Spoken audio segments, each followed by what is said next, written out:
కేటీఆర్ మాటల వేడి పెరిగింది. వారన్నది నార్కో టెస్టుకు సిద్ధం. ఫోన్ ట్యాపింగ్పై లై డిటెక్టర్ పరీక్షలకు సైతం నేను రెడీ. రేవంత్ కిషన్ రెడ్డి రెడీ కావాలి. బట్టి పొంగులేటి ఉత్తమ్ ఫోన్లను ట్యాపింగ్ చేయలేదని ముఖ్యమంత్రి ఒప్పుకోవాలి. దేశంలోని ప్రతి ప్రతిపక్ష నేత ఫోన్ ట్యాపింగ్ అవుతున్నది కాబట్లేదని కిషన్ రెడ్డి చెప్తారా? ఆ ట్యాపింగ్పై దుర్వినియోగానికి పాల్పడితే శిక్షించాల్సిందే. నాపై ట్యాపింగ్ ఆధారాలుంటే కోర్టులో నిరూపించాలి కేటీఆర్. వారు ఇంకేమన్నారు? రేవంత్ రెడ్డి ఫోన్ ట్యాపింగ్పై సత్తా ఉంటే, ప్రభుత్వానికి దమ్ముంటే ఆధారాలతో సహా కోర్టు ముందు నిలబెట్టు. తప్పు చేసిన వాడిని శిక్షించు. ప్రభుత్వం నీది కదా, నిన్నెవడాపుతున్నాడు? ఇది కేటీఆర్ చేసిన వ్యాఖ్య. ఈ మధ్యకాలంలో వారు ఇంకో మాట అన్నారు. సామాజిక వర్గాల మధ్య ఒక అంశంగా ఇది కనబడుతున్నది. ప్రణీత్ రావు, లేకపోతే కనుక ప్రభాకర్ రావు, రాధాకిషన్ రావు, ఇట్లా కొన్ని పేర్లు అందులో కనబడుతున్నాయి. మరి అదే ప్రభుత్వంలో పనిచేసిన వారు శివధర్ రెడ్డి ఉన్నాడు, మహేందర్ రెడ్డి ఉన్నాడు, మరికొంతమంది ఉన్నారు కదా. ఒక సామాజిక వర్గాన్ని మీరు ఎందుకు టార్గెట్ చేస్తున్నారు? ఒక అంశం అంటే పబ్లిక్లో జరుగుతున్న ఒకానొక చర్చకు కేసీఆర్ సామాజిక వర్గం వారిని మీరు హైలైట్ చేసి చూపిస్తున్నారు ఫోన్ ట్యాపింగ్ వ్యవహారంలో, లేదా గత ప్రభుత్వంలో తీసుకున్న నిర్ణయాలలో.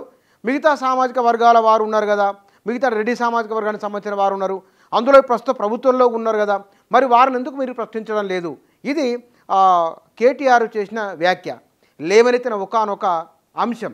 ఇందులో గత ప్రభుత్వ హయాంలో జరిగిన చాలా విషయాలలో ఇప్పుడున్న అధికారులు ఇప్పుడు ఉన్న వాళ్ళే ఉన్నారు కదా, ఇందులో కొందరినే పాయింట్అవుట్ చేయడం ఏమిటి అంటే, ఒక సామాజిక వర్గాన్ని టార్గెట్ చేసి వారిని అంటే పైకి చూపడం వలన వారిని ఒక రకంగా సమాజంలో దోషిగా నిలబెట్టే ప్రయత్నం చేస్తున్నారు, వారి మీద బురద జల్లే ప్రయత్నం చేస్తున్నారు అని వారు అన్యాపదేశంగా చెప్పడం. ఈ మధ్యకాలంలో మీడియాలో, సోషల్ మీడియాలో జరుగుతున్న ఒక చర్చ కూడా రావుల పేర్లు ఎక్కువ వస్తున్నాయి అని చర్చ జరుగుతున్నది. కాబట్టి దానికి కౌంటర్ పార్ట్గా కేటీఆర్ ఈ అంశాన్ని ప్రస్తావించడం.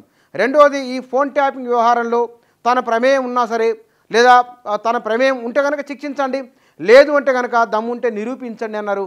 తో పాటుగా రేవంత్ రెడ్డి, కిషన్ రెడ్డి వీళ్ళు వారి ప్రభుత్వ హయాంలో ఫోన్లు ట్యాపింగ్ చేయట్లేదా, దమ్ముంటే నిరూపించని సవాలు కూడా వేస్తూ ఉన్నారు.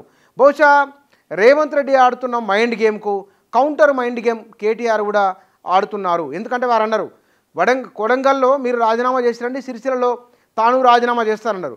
ఇద్దరం రాజీనామా చేసి ఎన్నికలకు వెళ్ళిపోదాము, ప్రజలు ఎవరి పక్షాన ఉన్నారో తేలుస్తారని చెప్పడం. ఇది లోక్సభ ఎన్నికల ముందు ఆడుతున్న ఒకనొక మైండ్ గేమ్.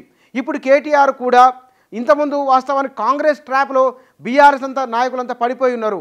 కానీ ఇవాళ ఆ ట్రాప్ నుంచి బయటికి వచ్చి కాంగ్రెస్ను ఆడుతున్న మైండ్ గేమ్కు కౌంటర్గా కేటీఆర్ కూడా మైండ్ గేమ్ ఆడుతున్నారు. అంటే వారి మాటలు సామాజిక వర్గాల ప్రస్తావన తీసుకొని రావడము, ఆనాడు ప్రభుత్వం, ఈనాడు ప్రభుత్వం, ఏ ప్రభుత్వమైనా చేయాల్సిన పనులు ఏమేమి ఉంటాయి, అధికారంలో ఉన్నప్పుడు ఎట్లా ఉంటుంది, లేనప్పుడు ఎట్లా ఉంటుంది, ఇత్యాది విషయాలు చాలా బలంగా మాట్లాడుతున్నారు. పైగా ఓపెన్ సవాలు విసురుతున్నారు. అంటే కేటీఆర్ చాలా ఫెరోసియస్గా ఉన్నారు, వెనకడుగు వేయలేదు, ఏ తప్పు జరగలేదు అనే భావన నాయకుల్లో, కార్యకర్తల్లో, బీఆర్ఎస్ నాయకుల్లో కలిగే విధంగా మాట్లాడుతున్నారు. ఇది ఈ మధ్యకాలంలో కేటీఆర్ మాటల్లో వచ్చిన మార్పు, ఆయన డైలాగు డెలివరీలో వచ్చిన మార్పు ఇది.